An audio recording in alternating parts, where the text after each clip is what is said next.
Le 7-10 Listen anywhere. sur France Inter. Géopolitique, bonjour Pierre Aski. Bonjour Nicolas. L'Afrique, Pierre, est un continent courtisé. La semaine dernière, le ministre des Affaires étrangères chinois Wang Yi effectuait en Afrique sa première tournée de l'année, comme chaque année depuis plus de 30 ans. C'est par cette assiduité et de gros investissements que la Chine est devenue en 3 décennies le premier partenaire de l'Afrique. Cette semaine, c'est Anthony Blinken, le secrétaire d'État américain, qui sillonne le continent avec au moins une étape commune avec son homologue chinois, Abidjan.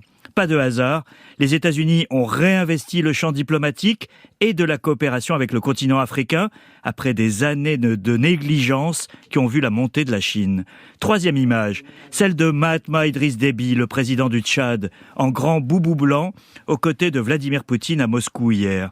L'image n'est pas banale. Le Tchad a des troupes françaises sur son sol et on se souvient qu'Emmanuel Macron était aux funérailles du père de l'actuel président, tué au combat en 2021, et il avait adoubé une succession héréditaire contestable. La visite russe peut donc surprendre, d'autant que le Tchad a condamné à l'ONU l'invasion de l'Ukraine. Alors que se passe-t-il ? On aurait tort de considérer chaque contact ou visite comme un signe d'alignement à l'ancienne, même si ça peut être parfois le cas, comme au Sahel. Comme l'a joliment dit sur France 24 le spécialiste du continent Antoine Glaser, l'Afrique a le monde entier dans sa salle d'attente.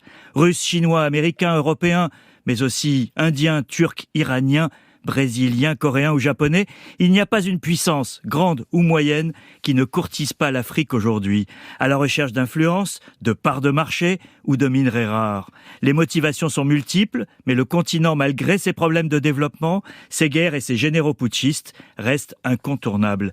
Cette tendance est antérieure à l'invasion de l'Ukraine il y a bientôt 2 ans, mais l'émancipation des pays africains vis-à-vis des alliances traditionnelles est alors apparue au grand jour.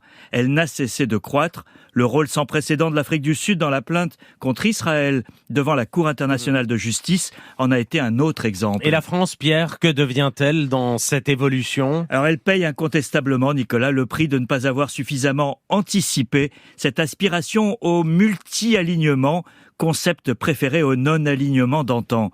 La France est sur la touche pour avoir trop longtemps continué à se comporter en tuteur de l'Afrique quand ses entreprises se sont largement désengagées, quand sa présence la plus visible était militaire. Cette époque touche à sa fin après son éviction du Sahel. La France n'a pas encore réinventé sa relation avec l'Afrique francophone, mais elle ne manque pas d'atouts, ceux de la diaspora africaine en France, de la culture, de la langue. C'est en tout cas un enjeu majeur, à condition d'éviter les pièges des rivalités de puissance qui existent en Afrique comme ailleurs, d'éviter aussi le complexe de l'ancien colonisateur qui estimerait que tout lui est dû. Désormais, l'influence se mérite et la France, de ce point de vue, a des progrès à faire. Pierre Aski, merci.